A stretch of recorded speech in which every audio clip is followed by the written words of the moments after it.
clever people, and welcome to my review for What Men Want. So What Men Want stars Taraji P. Henson, and it follows the story of a woman who drinks this weird herbal tea, and then suddenly she can hear men's thoughts. And she works in a very male-dominated industry, which is the sports industry. She is an agent, and she... hearing men's thoughts, she decides that it's her chance to try to climb up in a world that is against her, and at the same time, it is her chance to try to find some love. It's a gender-swapped version of the movie What Women Want from I think the 90s or early 2000s with Mel Gibson in it. And I thought that this movie looked terrible. In fact, it was my fourth least anticipated movie of 2019. I was dreading going to see it.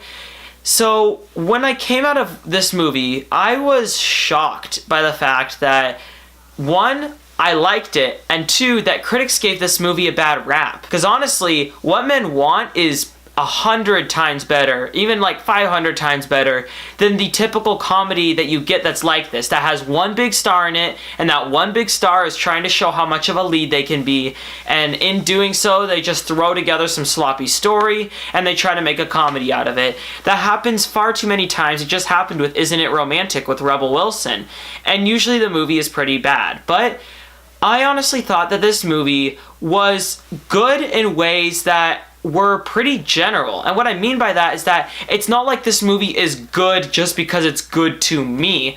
There are just things about this movie that just feel like they're good because they do certain things that are obvious, that you can't really deny, that make a movie good. And one of the biggest things that this movie does is that it doesn't bash males the entire time. It doesn't make fun of men and call men like a plague on humanity and the worst thing ever, like so many movies like this do, like a lot of feminist movies do. Instead, this movie actually teaches the message that male bashing is not okay, that treating males equally and giving them the respect that you want as a woman is the best way of trying to do it. And if all you do is bash males your entire life, you're just going to come off as some crazy woman.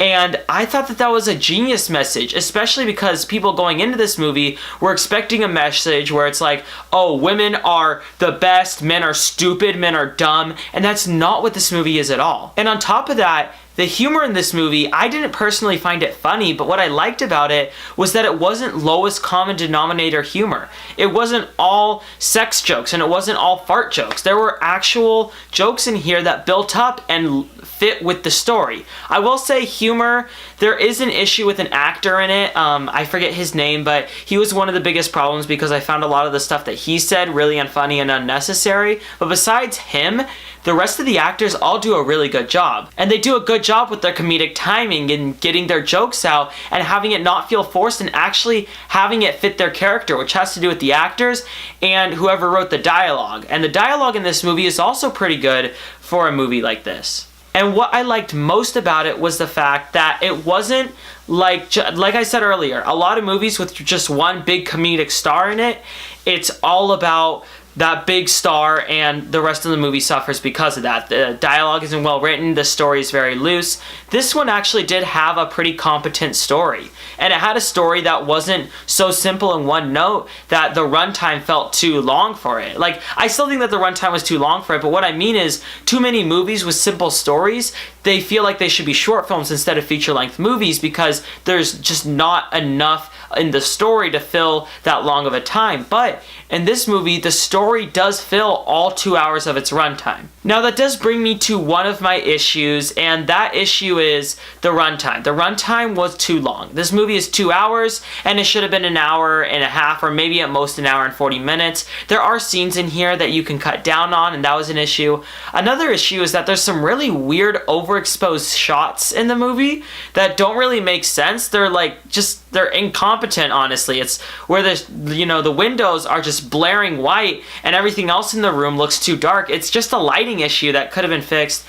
But my issue with the film in terms of structure is that it's very formulaic. You know what's happening, you've seen it a million times before, but you haven't really seen it done as well as this. What Men Want surprised me. I thought that this movie would be terrible, and I liked it. I thought that it was well done, I thought it was entertaining, and I loved its message about not bashing men just for the sake of bashing men. And I loved its message of bashing men is just bashing men, it's not achieving your goals. The best way to achieve your goals is to treat everyone equally and fair, and to get a message like that in this movie is great. I will give What Men Want a 7 out of 10. Alright, that concludes my review for What Men Want. So, what are your thoughts on this film, or what do you think of What Women Want with Mel Gibson? Comment in the comment section below, and let me know. I'm Robert Burke, and this has been The Clever Critics. Goodbye.